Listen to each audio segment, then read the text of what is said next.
अस्सलाम वालेकुम, my name is आमना अरशद। तो आज जो है हम चैप्टर 1 की एक्सरसाइज स्टार्ट करेंगे। सबसे पहले हैं इनके multiple choice question.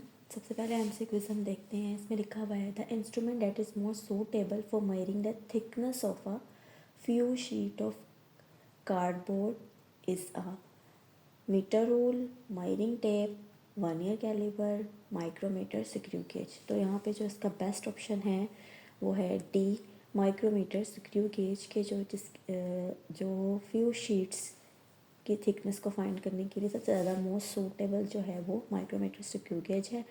Second MCQs की तरफ चलते हैं। 1 femtometer is equal to 10 power 10 power -15 metre.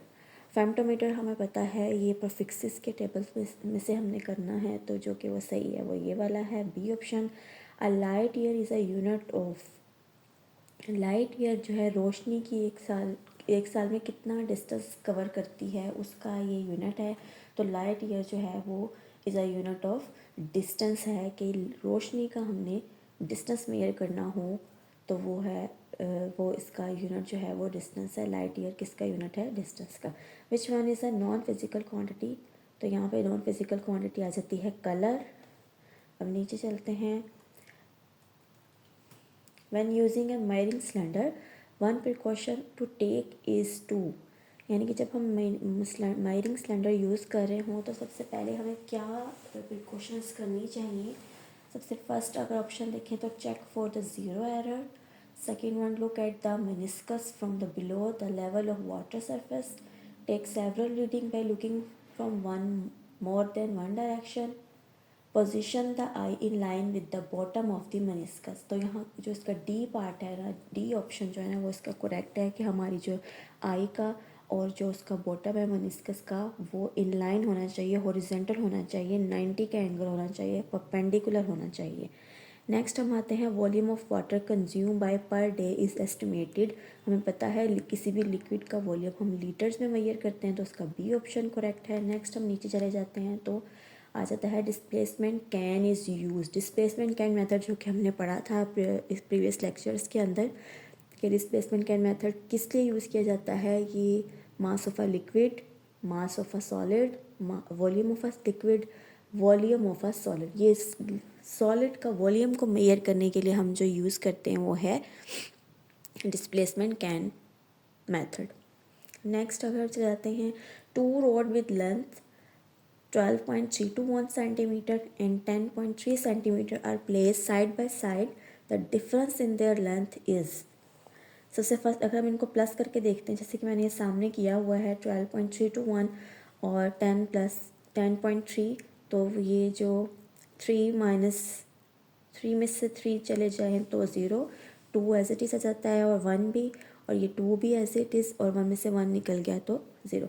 तो जो हमारे पास करेक्ट ऑप्शन आ रहा है वो 2.021 सेंटीमीटर आ रहा है। नेक्स्ट हम देखें, 4 स्टूडेंट्स हैं, मेजर कर रहे हैं diameter of a cylinder with vernier caliper. Vernier caliper को यूज़ कर रहे हैं और उससे जो है वो डायमीटर फाइंड कर रहे हैं किसका? सिलेंडर का। विच of the following reading is correct? हमें पता है कि जो हमारे पास वर्नियर कैलिपर है ना, ये हमें पॉइंट के बाद 2 वैल्यूज़ की रीडिंग देता है। जैसे अब अगर हम ए ऑप्शन देखेंगे 3.4 सेंटीमीटर है, ये इनकरेक्ट है। 3.475 सेंटीमीटर ये भी इनकरेक्ट है, जबकि 3.4 सेंटीमीटर है पॉइंट के बाद, डेसिमल पॉइंट के बाद जो हमें 2 पॉइंट्स मिलते हैं, वैल्यू मिलती है, वो हमारा करेक्ट आंसर होता है। देन अगर हम डी ऑप्शन देखें वो 3.5 सेंटीमीटर है, तो हमें पता है कि वर्नियर कैलिपर हमेशा हमें पॉइंट के बाद 2 वैल्यू देता है, तो हम जो है ये यूज़ करेंगे 3.47 सेंटीमीटर, ये हमारा करेक्ट ऑप्शन है।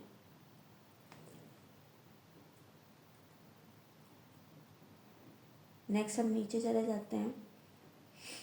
विच of the following measures are likely to be represent the thickness of a sheet of this book. ये हमने एमसीक्यूज जो है वो पढ़ा हुआ है जब हम मीटर रूल यूज़ कर रहे थे, या हम स्टडी कर रहे थे वर्नियर कैलिपर को या माइक्रोमीटर स्क्रू गेज के अंदर। तो वहाँ इस टॉपिक के साथ एक टेबल मौजूद है, वहाँ पर जो है वो इसकी सारी जो है वो वैल्यूज़ लिखी हुई हैं चीज़ों की, तो वहाँ से हमने ये चेक कर लेना है कि शीट ऑफ दिस बुक जो है वो क्या है, जो कि हमारे पास पता है हमें 10⁻⁻⁻⁴ मीटर। नेक्स्ट हम चलते हैं, लास्ट हमारा जो है MCQs वो है, in a vernier calliper 10 smallest division of the vernier scales are equal to the 9 smallest division of the main scale if the smallest division of the main scale is half. अगर वो कहता है कि vernier calliper 10 smallest division होती है उसकी vernier scale के ऊपर और 9 होती है स्मॉलेस्ट मेन स्केल के ऊपर, तो अगर ये 10 की जगह पर ये स्मॉलेस्ट डिवीजन क्या हो जाए, हाफ हो जाए ऑफ द मेन स्केल से हाफ हो जाए, तो हमारे पास वर्नियर कांस्टेंट वहाँ पर क्या होगा।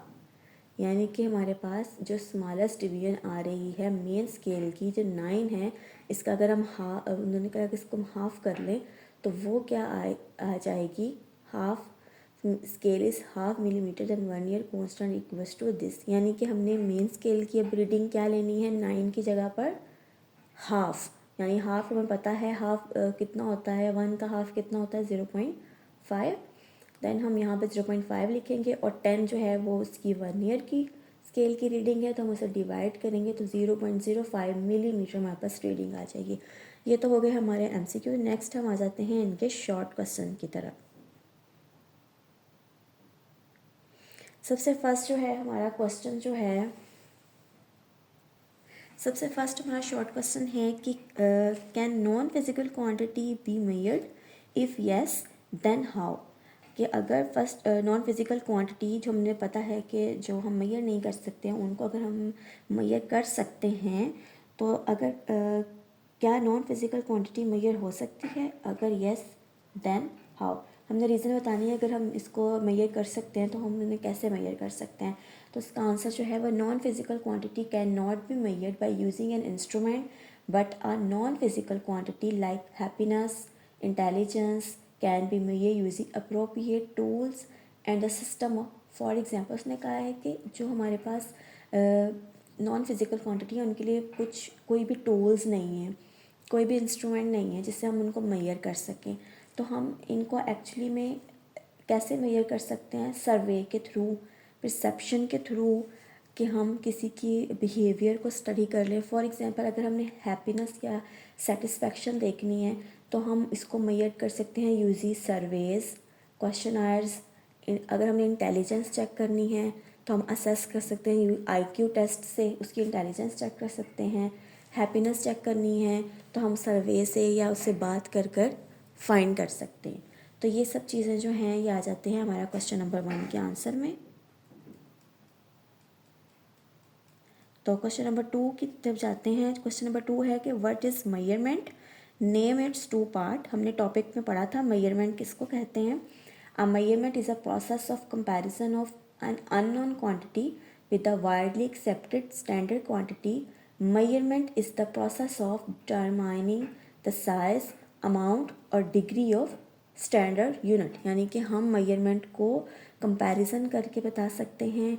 ये इसकी डेफिनेशन हमने बुक से ही की हुई है। ये बुक में जब हमने टॉपिक स्टडी किया था तब वहाँ पर ये डेफिनेशन मौजूद थी। इसके अंदर 2 पार्ट्स हैं, 2 पार्ट्स हैं। एक न्यूमेरिकल वैल्यू है जिसके अंदर मैग्नीट्यूड अमाउंट आ जाता है, फॉर एग्जांपल 5, 10, 20। और अगर हम यूनिट की बात करते हैं तो स्टैंडर्ड रेफरेंस है, यूज़ किया जा सकता है। इसके अंदर हम centimeter, KG, kilometer, kilogram, seconds etcetera. तीसरे सवाल की तरफ चलते हैं।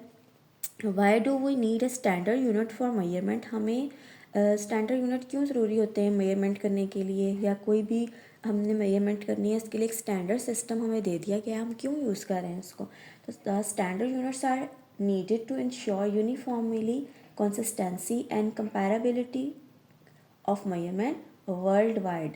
They eliminate confusion and make communication easier across different regions and disciplines. Next हम चलते हैं क्वेश्चन नंबर 1.4 की तरफ। 4 क्वेश्चंस में है right the name of 3 base quantities and 3 drive quantities. जो हमें पता है 3 बेस क्वांटिटीज़ में लेंथ, मास, टाइम आ जाता है। अगर ड्राइव क्वांटिटी लिखते हैं तो स्पीड, फोर्स एंड प्रेशर आ जाता है। स्पीड जो है वो हमारे लेंथ और टाइम से ड्राइव होता है। लेंथ डिस्टेंस में मेजर करेंगे और टाइम और अगर हम फोर्स की बात करें तो वो drive from mass and acceleration से आता है, और अगर हम प्रेशर की बात करते हैं तो वो drive from force and area से आता है। नेक्स्ट हम 5 क्वेश्चन की तरफ चलते हैं, जो कि है which SI unit will you use to express the height of your desk. हम कौन सा इंस्ट्रूमेंट या कौन सा यूनिट यूज़ करेंगे अगर हमने अपने डेस्क की यानी टेबल की हाइट को मेजर करना है। The SI unit for height is meter. So to measure the height of a desk we will use a meter rod और a measuring tape for smaller dimension centimeters are often use. अब उन्होंने यहाँ पे ये बता दिया है कि हमें अगर हमने हाइट मेजर करनी है अपने टेबल की तो हम उसके लिए जो यूनिट यूज़ करेंगे वो मीटर होगा। अगर हम जो इंस्ट्रूमेंट यूज़ करेंगे वो मीटर रॉड या मेजरिंग टेप होगी। अगर हमने स्मॉलेस्ट मेजर लेनी है तो हम सेंटीमीटर्स में ले सकते हैं। नेक्स्ट थर्ड 1.6 क्वेश्चन की तरफ चलते हैं। Right the name and symbol of all SI base unit. इसके अंदर सारा हमारा एसआई बेस यूनिट जो है उसका टेबल आ जाएगा, जिसमें length, mass, time, electric current, temperature, amount of substance, intensity of light. ये टेबल के अंदर सारी वैल्यूज सिंबल्स के साथ यूनिट के साथ मौजूद है। ये वहाँ से हमने इसको एज इट इज़ लिख लेना है, याद कर लेना है। नेक्स्ट 1.7 की तरफ चलते हैं। Why prefixes is use, name the 3 submultiples and 3 multiples prefixes with their symbols. अब उन्होंने कहा है कि हम prefixes क्यों यूज़ करें, उसकी रीज़न बतानी है। जो हमारा मेन पर्पस है prefixes को यूज़ करने का वो ये है कि हम एक्सप्रेस करते हैं वेरी लार्ज और वेरी स्मॉल क्वांटिटी को conveniently by scaling the base unit. Base unit को यूज़ करते हम जो है अपनी लार्ज और स्मॉल क्वांटिटी को शो करते हैं अपने लिए आसानी करते हैं कि हम बड़ी वैल्यू नहीं लिख सकते या वो स्मॉल वैल्यू है तो हम उसके अपने लिए आसानी करने के लिए हम जो है वो छोटी से छोटी वैल्यूज़ को यूज़ करेंगे, अपने बेस यूनिट्स को, अपने ड्राइव यूनिट्स को इस्तेमाल कर सकें। तो जो सेकंड पार्ट है इस क्वेश्चन का वो ये है कि नेम 3 सब मल्टीपल्स में आ जाएंगे मिली, माइक्रो, नैनो। ये सारे जो हैं वो सब मल्टीपल्स हैं। अगर हम मल्टीपल्स की तरफ आ जाएं यानी कि सब मल्टीपल्स जिसमें हमारे पास पावर में नेगेटिव आ रहे हैं, ये हमारे सब मल्टीपल्स हैं। इन्हीं के हमारे पास मल्टीपल्स मौजूद हैं। किलो, मिली हम जानते हैं 10 की पावर -3 है, जबकि किलो जो है वो 10 की पावर 3 है सिंपल पॉजिटिव में। ऐसे ही अगर हम माइक्रो की बात करें 10 की पावर -6 है, और मेगा हमारे पास 10 की पावर -6 पॉजिटिव में है, माइनस नहीं यहाँ पे पॉजिटिव में। अगर हम नैनो की बात करें तो 10 की पावर -9 है, और गीगा की तरफ आएँ तो ये 10 की पावर 9 है। ठीक है, तो ये सब मल्टीपल्स हैं और ये उसके मल्टीपल्स हैं। नेक्स्ट हम अपने 8 क्वेश्चन की तरफ चलते हैं। क्वेश्चन नंबर 8 में उसने हमें कहा है व्हाट इज़ मीट बाय। हमने मीट बाय लिखना है। वहाँ पे क्वेश्चन में हमारे पास ए पार्ट में लिखा है 5। हमें पता है ये किसके इक्वल है, पीको के इक्वल। तो ये साथ में मीटर है, तो ये 5 पिकोमीटर। 5 पिकोमीटर हम एज इट इज़ लिखेंगे, साथ में इक्वल 5, और पिको की वैल्यू होती है 10 की पावर -12 और मीटर एज इट इज। ऐसे ही हम बी की तरफ चलते हैं। 15 नैनो सेकेंड्स, 15 नैनो सेकेंड्स, 15 10 की पावर -9 सेकेंड्स। अगर हम सी पार्ट की तरफ चलते हैं 6 माइक्रोमीटर। माइक्रो की वैल्यू हमें पता है 10 की पावर -6 मीटर है। ये वैल्यूज़ जो हैं हमने फीको, नैनो, माइक्रो, फेमटो की हमने परफिक्सिस के टेबल से करके जो है ना इनको सॉल्व कर लेना है। अगर चलते हैं हम फेमटो सेकेंड्स की तरफ, तो फेमटो हमारे पास इक्वल टू 10 की पावर -15, और ये एस हमारे पास सेकेंड इसका। तो इस तरीके से हमने जो है ना इनको सॉर्ट आउट कर लेना है। नेक्स्ट हम चलते हैं 1.9 क्वेश्चन की तरफ, जो कि है कि for what purpose 1 year caliper is used. यहाँ पे 1.9 क्वेश्चन की तरफ अगर हम जाएं तो 1.9 के अंदर अगर हम 1.9 क्वेश्चन की तरफ जाएं तो ये देखें 1.9 में हमारे पास क्वेश्चन है। उन्होंने यहाँ पे हमें डायग्राम भी दी हुई है, और यहाँ क्वेश्चन क्या है कि for what purpose a 1 year caliper is use. हम किस पर्पस के लिए 1 ईयर कैलिपर को यूज़ कर रहे हैं हम पहले वो बताएंगे। तो ये देखिए इसका purpose of 1 year caliper to measure small length, diameter और डेप्थ विद हाई प्रिसीजन। अगर हम सेकेंड क्वेश्चन उसने पूछा है नेम इट्स 2 पार्ट, इसका मेन पार्ट्स हैं मेन स्केल है और वर्नियर स्केल्स है। नेक्स्ट ने कुछ क्वेश्चन किया है how it is least count found. हम इसका लीस्ट काउंट कैसे फाउंड कर सकते हैं, तो हमें पता है कि हमें लीस्ट काउंट कैसे करते हैं, found by dividing the smallest main scale division by total number of vernier scale division. Least count equal है 1 main scale division divided number of vernier scale division. इस तरीके से हम इसका लीस्ट काउंट फाइंड कर लेते हैं। डी पार्ट जो है what is mean by zero error क्या होता है, तो वो हम इसका आंसर लिखेंगे it occurs when the zero of the vernier scale does not align with the zero of the main scale it must be accounted for it in reading. यानी कि हमने ज़ीरो एरर जो है वो तब फाइंड कर सकते हैं, हमारे पास ज़ीरो एरर तब आता है जब हमारा इंस्ट्रूमेंट का मेन स्केल का ज़ीरो आपके वर्नियर स्केल के ज़ीरो के साथ बिल्कुल कंसाइड होता है, तो वहाँ पे हम कहते हैं इंस्ट्रूमेंट में कोई एरर नहीं है। अगर वो कंसाइड ना करे तो हम कहेंगे कि हमारा इंस्ट्रूमेंट में ज़ीरो एरर मौजूद है।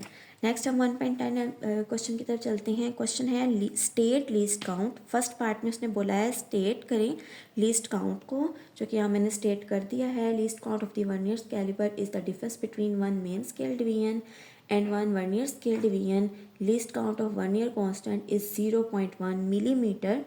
ठीक है, तो ये हमने स्टेट कर दिया है। नेक्स्ट उसने हमें एक डायग्राम दी और कहा है कि यहाँ से देखकर इसकी रीडिंग को फाइंड करें, लेंथ फाइंड करें, find the length of the this. For example यहाँ हम हमें देख सकते हैं वापस मेन स्केल की रीडिंग है और ये वर्नियर स्केल की रीडिंग है।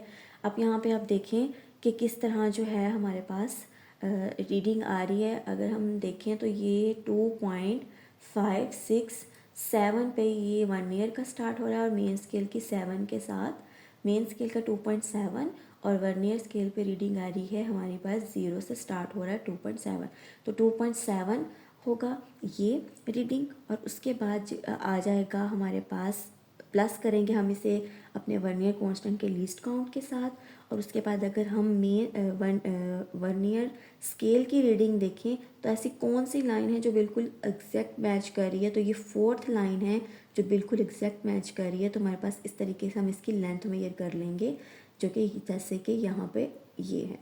यहाँ पे आप देखें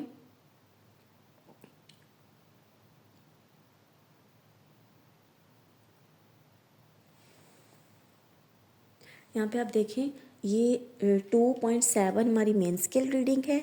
इसके अंदर हम प्लस करेंगे 0.01 सेंटीमीटर में हमारे पास रीडिंग है, जबकि हमें पता है कि हमारे पास जो लीस्ट काउंट है वर्नियर का वो वर्नियर कैलिपर का 0.1 है मिलीमीटर, लेकिन अगर हम सेंटीमीटर में चेंज कर देंगे तो ये 0.01 सेंटीमीटर आ जाएगी।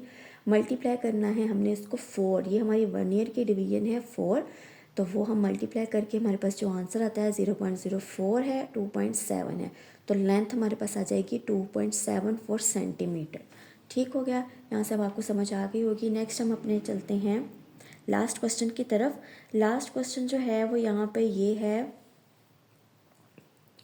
लास्ट क्वेश्चन में उसने क्या बताया है, वो पूछ रहा है कि which reading out of A and B and C shows the correct length and why. यहाँ पे आप फिगर में देखते हैं, फिगर में देखेंगे which reading out of A B C shows the correct length and why. यहाँ पे आप रीडिंग देख रहे हैं, ये मीटर रूल से जो है वो रीडिंग ली जा रही है एक टेबल की। तो उसमें उसने देखा है कि एक पोजीशन हमारी ए है और एक पोजीशन बी है और एक पोजीशन सी है। वो कह रहा है कौन सी करेक्ट पोजीशन है मेजरमेंट लेने की। तो जो हमें पता है कि हमारा जो 90 का एंगल बन रहा है और आई बिल्कुल अलाइन है, वो ये बी जो है वो करेक्ट पोजीशन है मेजरमेंट की। क्यों? क्योंकि ये आई जो है वो लाइन के साथ लाई कर रहा है और ये एंगल जो है वो 90 का बना रहा है, यानी कि परपेंडिकुलर है। तो हम इसका आंसर कुछ यूँ बना लेंगे कि B is the correct length because eye in the line to the reading, कि बिल्कुल रीडिंग हमारी जो आई है वो बिल्कुल रीडिंग के परपेंडिकुलर हो, बिल्कुल अलाइन हो, बिल्कुल हॉरिजेंटल हो, और क्योंकि वो लाई कर रही है 90 विद आई, 90 का एंगल से लाई कर रही हो हमारी रीडिंग, तो हम वहाँ वो करेक्ट जगह है हमारी रीडिंग लेने की। तो ये हमारे जो है वो शॉर्ट क्वेश्चन जो हैं और एमसीक्यूज़ हो चुके हैं, तो आप अब इनको कर लीजिएगा। नेक्स्ट वीडियो के अंदर मैं इनके कंस्ट्रक्टिव रिस्पॉन्स क्वेश्चंस और हम कुछ लॉन्ग क्वेश्चंस करेंगे। तो उसके लिए तब नेक्स्ट वीडियो को मैं इसमें हम बताएंगे। जज़ाकल्लाह, अल्लाह हाफ़िज़।